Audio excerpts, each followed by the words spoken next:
Félix Tshisekedi akobanda mposo mokoya masolo na bayi politique pe société civile na ntina ya koluka bato basika bakotambola na ye na bokambi mboka. Mokonzi ya ekolo Congo Démocratique asakoli yango mikolo mibale kolanda matata kati na cash na FCC ya mokonzi ya kala Joseph Kabila nsima na bolapi ndai ya bazuzi basato ya Cour constitutionnelle.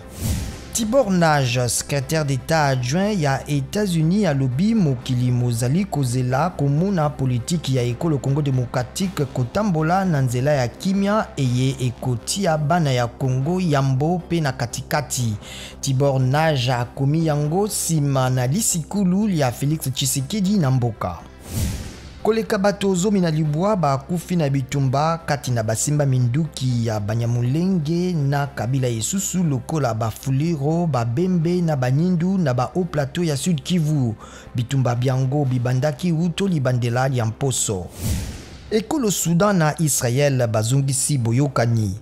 Président Donald Trump nde asakoli yango mokonzi Amerika ayebisi pe ete bikolo bisusu mitano ya ba Arab mpe bakozongisa bondeko na Israël mikolo mikoya.